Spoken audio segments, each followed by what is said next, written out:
English Boost Podcast. Hello, everyone, and welcome back to English Boost Podcast. I'm Emma, and today we're discussing something that so many people struggle with in our modern world: work-life balance. Finding the right balance between your career and your personal life has never been more challenging, especially with technology keeping us connected to work around the clock. And I'm James. Hi, Emma. This topic really hits home for me. A few years ago, I was completely out of balance. I was working 60-hour weeks, checking emails at midnight, and I couldn't remember the last time I'd taken a proper holiday. I thought I was being dedicated and hardworking, but I was actually destroying my health and my relationships. That's such a common story, James. Many people wear their overwork like a badge of honor, thinking that being constantly busy means they're successful, but there's growing evidence that this approach is actually counterproductive. Working too much doesn't just harm our personal lives, it actually makes us less effective at work too.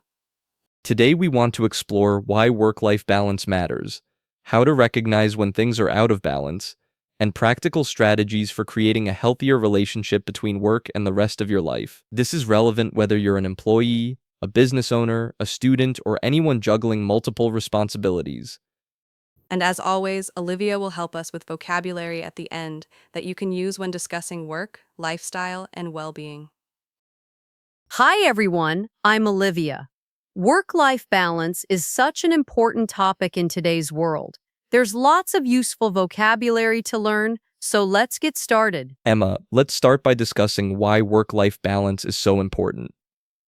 Some people might think it's just about being lazy or not committed to your career. That's a common misconception. Work-life balance isn't about working less or caring less about your job. It's about working smarter and making sure that work doesn't consume every aspect of your existence. The truth is, human beings aren't machines. We need rest, relationships, hobbies, and time for ourselves to function at our best. What happens when people don't have good work-life balance? The consequences can be serious.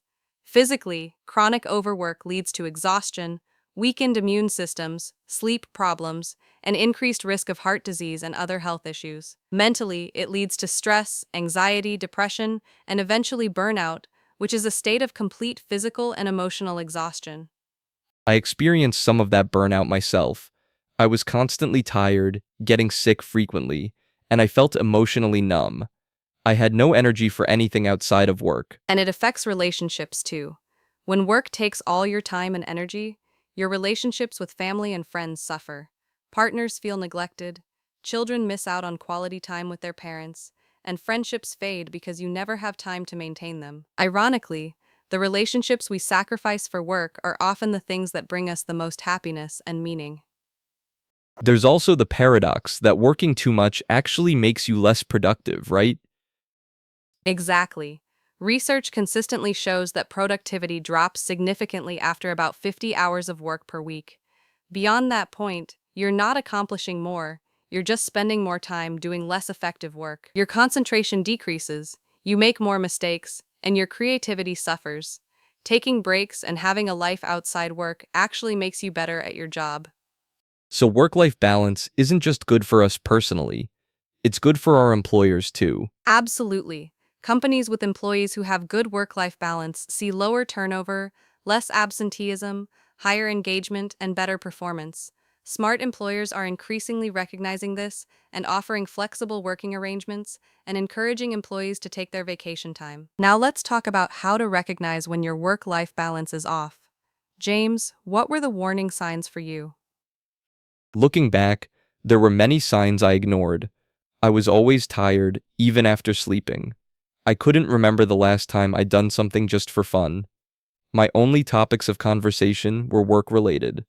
I was irritable and snapping at my family over small things, and I had this constant feeling of being behind, like I could never catch up no matter how much I worked. Those are really common signs. Another indicator is when you feel guilty for not working. If you can't relax on a weekend without feeling like you should be doing something productive, that's a problem. Work should be part of your life, not the whole thing. Physical symptoms are important warning signs too. Frequent headaches, back pain, digestive issues, getting sick often, these can all be related to overwork and stress. Our bodies have ways of telling us when something is wrong. Relationships are another indicator. If your partner complains that you're never present, if your friends have stopped inviting you places because you always say no, if your children seem distant, these are signs that work has taken over too much of your life. I also noticed that my hobbies had completely disappeared. I used to love playing music and reading, but I had convinced myself I didn't have time for those things anymore. Losing activities that bring you joy is a major red flag. And ironically, despite working all the time, you might feel like you're not actually achieving much. When we're burned out, we spend a lot of time working but accomplish little because we're exhausted and unfocused. It's a vicious cycle. If any of these signs sound familiar, it's probably time to make some changes. The good news is that it's never too late to start improving your work-life balance. So, how can we actually achieve better work life balance? Let's share some practical strategies. James, what changes made the biggest difference for you? The most important change was learning to set boundaries. I established clear working hours, and outside those hours, I don't check email or respond to work messages except for genuine emergencies. At first, I was worried this would hurt my career, but actually people respected the boundaries, and knowing I had protected personal time reduced my stress enormously. Boundaries are so important. You have to protect your personal time deliberately because work will always expand to fill any space you give it. This might mean turning off notifications after certain hours, having a dedicated workspace that you can leave at the end of the day, or simply being willing to say no to requests that would overload you. Learning to prioritize was also crucial. Not everything that seems urgent is actually important. I started asking myself, what really needs to be done today? What can wait? What can be delegated to someone else? This helped me focus on what truly matters instead of drowning in endless tasks. Making time for yourself is essential too, and it needs to be scheduled just like work commitments. If you wait until you have free time, you'll never have any. Put exercise, hobbies, time with family, and relaxation in your calendar and treat those appointments as seriously as you would a meeting with your boss. I had to reframe my thinking about rest. I used to see relaxation as laziness or wasted time. Now I understand that rest is productive. It's when your body and mind recover, when creativity happens, when you process what you've learned. Taking breaks makes you more effective, not less. If you work from home, creating separation between work and personal life becomes even more important. Try to have a dedicated workspace, get dressed as if you're going to an office, and establish clear start and end times for your workday. Without physical separation, the lines between work and home can blur completely. Finally, I'd say communicate with your employer if you're struggling. Many companies are more flexible than employees realize. You might be able to adjust your hours, work from home some days, or redistribute your workload. The worst that can happen is they say no, but often they'll try to accommodate reasonable requests. And remember that work-life balance looks different for everyone. Some people thrive with strict separation between work and personal life, while others prefer more integration. The goal isn't to follow a formula, but to find what works for you and allows you to be healthy, happy, and effective in all areas of your life. It's a continuous process, not a destination you arrive at once and forget about. What an important conversation about work-life balance. Now let me explain some key vocabulary. First, balance. Balance means having the right amount of different things so that none dominates. Work-life balance means giving appropriate attention to both your career and your personal life. We say, I'm trying to find better balance, or her life is well balanced. Next is burnout.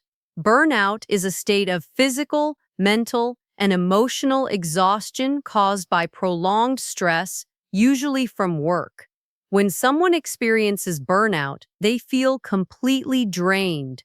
We say she suffered from burnout, or working too much leads to burnout. Boundary is a limit or line that separates one thing from another. In work-life balance, boundaries separate your work time from your personal time. We say you need to set boundaries or he has clear boundaries between work and home. Flexible means able to change or adapt easily.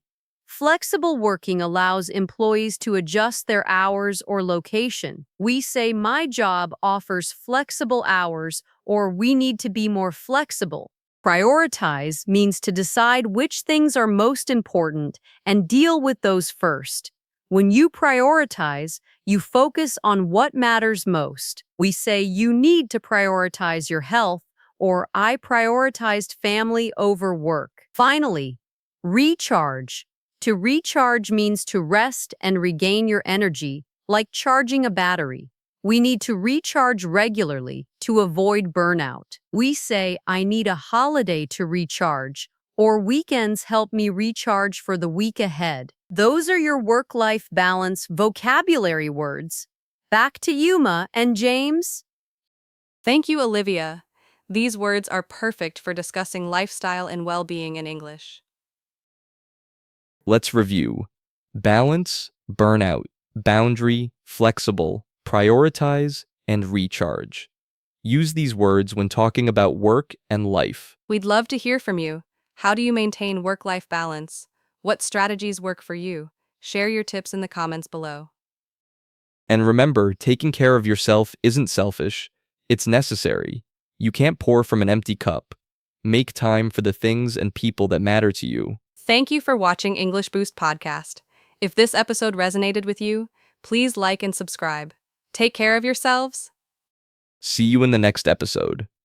Find your balance. Bye-bye, everyone. Goodbye, work hard, but live well.